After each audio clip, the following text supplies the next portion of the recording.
Good morning, everybody. Thank you, Meena, for the honor, and a really good morning to all of you all to have come here early in the morning on the last day of the session. So, my talk is correlating the optic nerve head changes with the diagnostics. Um, Correlating optic nerve head changes with the structural and functional diagnostic tests that we have in our kitty today, namely the peripapillary retinal nerve fiber layer analysis, the GCA, which is done by the OCT, and the visual field testing, commonly followed is the standard automated perimetry, that is the white on white perimetry. This is a cornerstone in glaucoma management, but it is absolutely essential to understand the strengths and the weaknesses of these correlations, also understand the other pathologies that can mimic the same so as to not either under or overdiagnose glaucoma. So the outline of my talk will have correlation of these changes in mild, moderate, severe glaucoma, some special changes in normotensive glaucoma, and how to correlate these diagnostics in very difficult conditions of myopic discs with glaucoma. So let us start with the mild, moderate, and severe glaucoma cases. Here is a case of a 53-year-old male with slightly thick corneas. Peak IOP on office diurnal is about 28-30 millimeters in both the eyes, open angles, and no other risk factors. Now, this is the disc picture in the right eye, showing you a superior rim equal to an inferior rim that is suggestive of early damage. Shows you slight blunting of the retinal nerve fiber layer striations on the RNFL analysis on red-free photograph. This is the left eye, which is showing you the classic inferotemporal wedge defect on RNFL analysis, on a disc photo, which is better appreciated on your red-free photograph with the corresponding inferior rim thinning. Now, when you correlate it with the retinal nerve fiber layer analysis, you see the classical changes, blunting of the warm colors on the thickness maps, the yellow and red pixelation in the left eye on the deviation maps, and the corresponding changes on the TISNET graph with the thinning shown in the sector as well as the clock arm maps. So it is fitting very well into your whatever you are seeing clinically. Now you do the GCA analysis. Again, the GCA analysis in the left eye is showing you the classical thinning that is there in the inferior rim, which is the inferior GC IPL thickness, which is a very good indicator of glaucoma damage, especially early glaucoma damage in pre-perimetric glaucoma and in patients of myopia with glaucoma. So everything well correlating with whatever you are seeing clinically. You can have a wide field view of the OCT, which is available on most OCT machines, and this will combine the RNFL defect with the GCA defect and show it to you in continuity, again fitting the pattern that you are seeing clinically. Now, typically when you do the SAP in this patient, when it was done, you know that SAP picks up the defects much later than the ganglion cell damage is done. So you have a normal 24-2 here, a normal 10-2 here, non-specific changes in the left eye, though you see such a large evidence of damage on the clinical photograph and as well as your RNFL analysis. But the 24-2 and the 10-2 does not pick up any changes in this early pre-perimetric glaucoma. So it is essential to correlate the appropriate test with whatever you are seeing clinically. Let's come to the second case. Again, a 58-year-old female, family history of glaucoma, normal corneal thickness with difference in intraocular pressures, pigment dispersion in both eyes.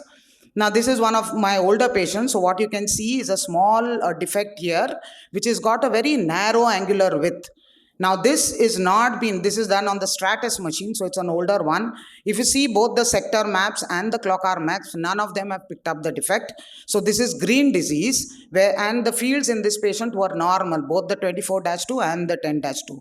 But if you look at the TISNET profile carefully, you can see the slight dipping that is seen in the right eye, though it is showing green everywhere. So don't be misled by your diagnostics. Coming to the next case, you have a 56-year-old male with a slightly thinner corneas, high IOPs, and acquired cornea verticillata because he's been on antiarrhythmic drugs. And this is the picture in the right eye. You can see the inferior rim thinning with the classical inferotemporal wedge defect on photography, best seen on the red-freed photographs. You can see the defect here clearly. And you can see these early slit defects which are seen in the left eye, again appreciated well on the red-free photograph. Now, when you do the peripapillary analysis, the RNFL analysis on OCT, again it correlates well in both the thickness, the deviation maps, the Tisnet and the sector and Clockar maps. And when you do the GCA analysis in the right eye, what you are seeing is the classical GCA hemifield test, which is a straight line which is longer than half the length between the inner and the outer annulus seen temporally. Now, this is a very good discriminating sign in pre and early perimetric glaucoma, seen in the right eye but not seen in the left eye. Now, why is that so? That is because these fibers are lying in the macular vulnerability zone in the inferotemporal quadrant, and that's why they are picked up as the positive temporal raphe sign. And this can be appreciated on the wide field view. You can see the RNFL with the corresponding GCA defect. So that's why it's picked up on the hemifield test as a temporal raphe.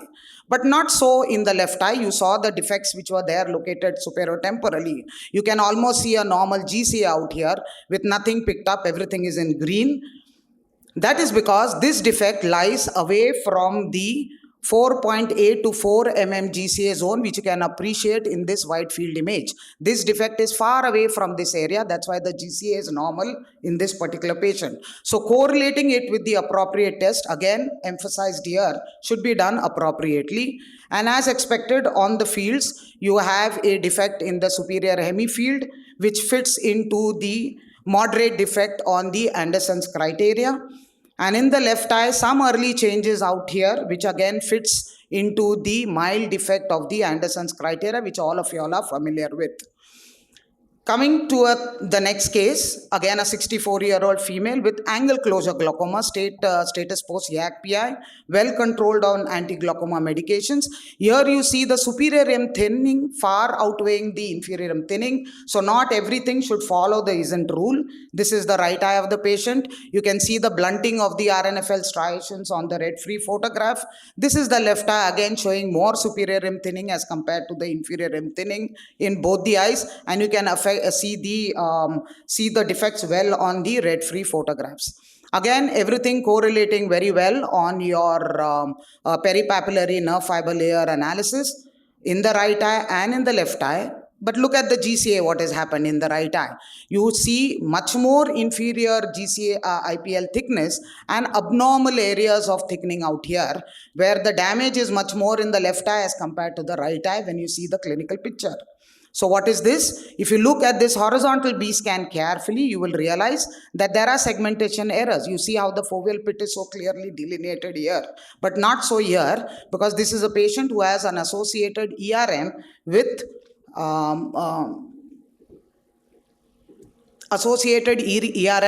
traction, and that is what is complicating the GCA picture. So see the patient in entirety. Don't look at it just from the glaucoma point of view. Again, on the field analysis, it shows a moderate defect. I won't describe all the criteria to you. All of you all know about it. On the Anderson's criteria in the right eye, and mild changes fitting into the mild defect on the Anderson's criteria. Coming to the next case, a patient of African descent of mine who's one-eyed, other eye lost due to PBK and glaucomatous optic atrophy, well controlled on AGMs. Now this is her one-eyed picture. Obvious extensive damage, extensive thinning of both the superior and inferior rim, almost bald striations on the red-free photograph. If you see the RNFL analysis, the floor effect is still not reached in that eye, so that is why you can still use the RNFL analysis for diagnosis as well as progression. Now, floor effect is nothing but a technical limitation of your machine. It's not an anatomical limitation, and it varies for different machines. It's about 47 micro-M for the Cirrus machine that has been used out here. So anything thinner than this is not going to be picked up by your machine. So in advanced cases, you can definitely not rely on this. But you can still rely on the GCA, because the floor in GCA analysis is lower than that of the retinal nerve fiber layer analysis. So you can still use this for diagnosing as well as correlating the changes that you have seen. Of course, in this patient, when you have double arcuate scotomas, the best way to correlate your disease would be to do the 10-2 analysis, not only for diagnosis but for prognosis as well. Again, emphasizing the fact, I have another patient of juvenile onset glaucoma, young guy, status post-trab in both eyes, RAPD in the right eye. So you can see the extensive glaucomatous damage that is seen out here, gross thinning of all the neuroretinal rims, seen very well on the red-free photograph, bald striations there. Left eye showing lesser damage with thinning here and thinning out here. Again, seen well on the red-free photograph. When you correlate it now with the retinal fiber layer analysis, here the floor effect has already been reached in the right eye and in the inferotemporal part of your left eye. So you cannot use this this test to correlate with the staging that you are seeing on your clinical analysis. So best followed again with GCA. You can, because the papillomacular bundle is the last to be gone, you can still correlate it with the clinical changes that you're seeing. But now look at what is happening to the left eye. The left eye again is showing much more damage on the GCA as compared to what was seen clinically. Again, as I say, look at the horizontal B scan. There is a segmentation error. It is not centered on the fovea. So don't take your printouts and just look at them. Please correlate them correctly. As usual, this has to be followed on 10-2. That will correlate well with your disease stage. That is the right eye picture. The left eye, which has picked up the the inferior defect, but has not really picked up the changes due to the superior RNFL defects. Again, emphasizing the fact that it's better to do a 10-2 to pick up the early changes as compared to the 24-2. And SAP anyway picks up the defects much later than what is seen clinically as well as on RNFL analysis. Now, what happens in normotensive glaucoma? It is part of the continuum, but there are subtle differences in both the structural and the functional tests that you do.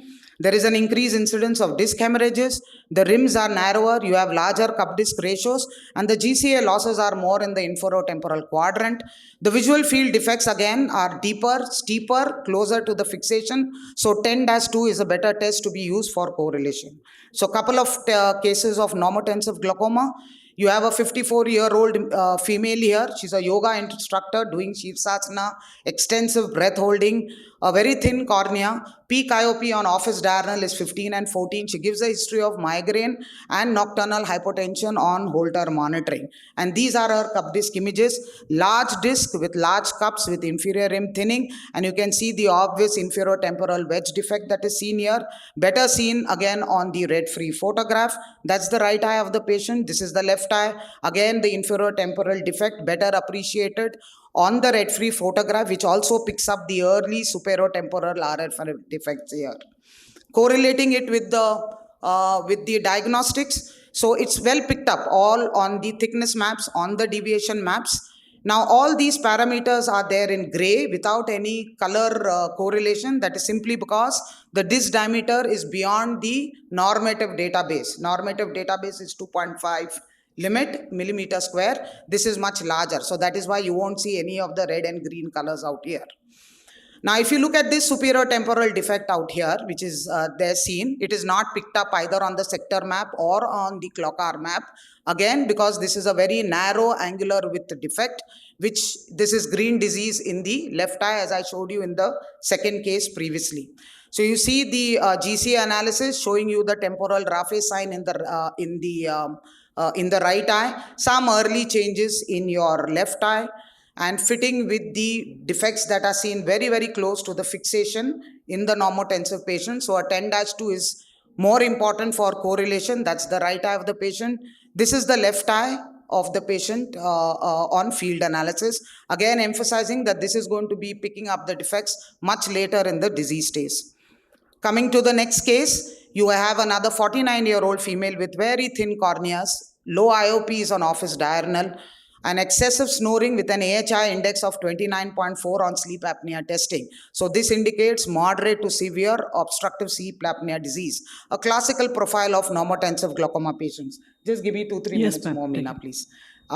So this is the disc picture in the right eye, showing you,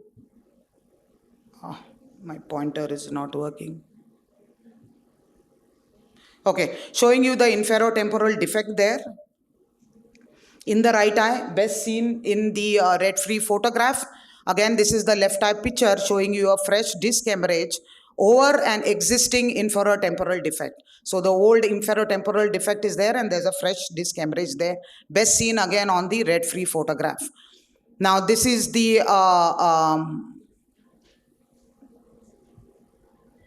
just can you take that off? It's not going.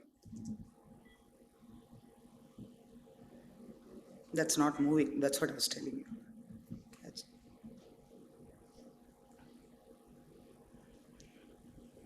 Pointer is not working.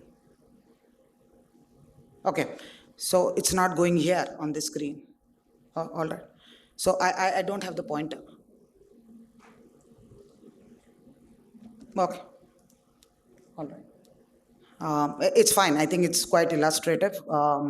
So on the wide field and on the GC analysis, again the temporal raphe sign on the left side, early changes that can be seen in the inferotemporal quadrant on the right side, well correlating with the wide field. I always suggest if you have the wide field option on your machine, please look at it. You can correlate the RNFL defect with the GCA defect there. Again, green disease that is seen on the GCA, everything is green, but the picture there will show you that it is well correlating. So that's a significant defect. Again, of course, correlating very well in the left eye. The field test still normal on the non-specific in the right eye, some changes in the left eye. Again, emphasizing that the fields will pick up your defects much later. Now, in myopic discs, it is very difficult to pick up glaucoma, and the incidence of both myopia and aging is increasing. So you are going to see a combination of the two more often in the future. Now, the problem in correlating is you have large discs, you have extensive areas of peripapillary atrophy, you have tilted disc, so you have a very oblique view, you have overhanging Brooks membrane, so it's very difficult to identify which is the margin, and that's the reason to make out the cupping, it's very, very difficult. There are also pitfalls in the retinal nerve fiber layer evaluation. You will see that both the superotemporal and the inferotemporal retinal nerve fiber layers are drawn more towards the papillomacular bundle. So what happens is when they are compared with the normative database, you will get these false defects inferiorly, suggestive of disease. This is nothing but red disease. Actually, they are healthy superior and inferior rims, but because they don't follow the peaks which are there normally in a normative database, it shows as a false defect here. So this is another pitfall which is there on RNFL analysis. Again, you have pitfalls in GC analysis because you have lot of segmentation errors due to acquired myopic macular degeneration. So these are the pitfalls in myopia. The pattern of visual defects also are different. You see early paracentral scotomas because the papillomacular bundles are lost earlier in glaucoma with myopia as compared to end-stage disease in non-myopic eyes. So 10-2 testing is more important. So here is the a case of high myopia. Peak you see the IOP is slightly higher on the right side. So this is his disc picture. So very difficult to make out. You know, the rim superiorly and inferior looks almost equally cupped. A large area of peripapillary nerve fiber layer striations because of the extensive tessellations that are there. This is his left eye, again a macro disc out here. Difficult to appreciate what is due to glaucoma and what is due to myopia. You do the RNFL analysis, it picks up a large RNFL defect, and here it is significant because there is not much temporalization of his own nerve fiber layer bundles. So you can still use the normative database out here. And this is shown as a classical glaucoma hemifield test or temporal raphe on the GCA analysis. So that is a significant defect. So this is the importance of correlating a GCA and an RNFL in myopic cases. It will clinch the diagnosis for you. Again, a paracentral scotoma in this eye, well appreciated on the 10-2 picture. A normal fields in the left eye and a normal 10-2 in the left eye. And this is my last case of a 36-year-old male with vision is only 660 in both the eyes, high myopia. Actually, this is wrong. His peak IOP on office diurnal was 22 in the right eye and 12 in the left eye, and thick corneas, as you can see out here. And he was sent to me to rule out glaucoma in that eye. So many compounding factors: myopia, thick corneas, slightly borderline intraocular pressures recorded in the right eye. And this was his right eye picture when he presented in 2015. I mean, I couldn't make out any cupping out there. It looked all okay to me in spite of the extensive tessellations, in spite of the extensive parapapillary atrophy, where the delta and the gamma zones are also added to your regular beta zone. And this was the picture in the left eye. So to me, everything looked okay. I kept him on follow-up. This was his RNFL picture. You can see, you know, such a bad picture taken because of all the degenerations that are there and the extensive myopia. So practically useless for correlating the disease. And this was his GCA analysis due to extensive segmentation errors. He had myopic macular degeneration too. So what did I do? I just kept him on follow-up, but he was lost for follow-up. So this was the picture in 2015. This was the picture in 2022 when he came. And now you can obviously see an inferior rim thinning as compared to the previous picture. And in 2023, he came with a fresh disc hemorrhage out there. So in such patients, it is better. But in this is his 2015 picture, still remains the same in 2023. So he's been put on treatment in the left eye because the right eye has got glaucomatous changes, which has been seen in progressive tests. So in conclusion, correlating optic nerve changes with diagnostic tests requires a multimodal approach to avoid false over and under diagnosis of glaucoma. It's sometimes very prudent just to monitor the patient and then declare him glaucoma once you see progression. Newer modes and AI probably will help us in future. Thank you. Thank you, ma'am, for the elaborate case scenarios illustrating the points. Any questions? I just want you to highlight, like, is it now a routine practice to do the ganglion cell analysis and wide field for all your cases? Or do you selectively? GCA is a part of it. I mean, wide field is just being added to the newer machines. It just gives you a topographical continuation of your disease. So if you have it, you just add the GCA onto the RNFL. If it shows you the continuity, that clinches your diagnosis for you. But it's not necessary at all. If you pick up the changes on GCA, you pick up the changes on RNFL, it's perfectly fine. And if you have RNFL, you will be having the GCA. So it's not anything extra that is added.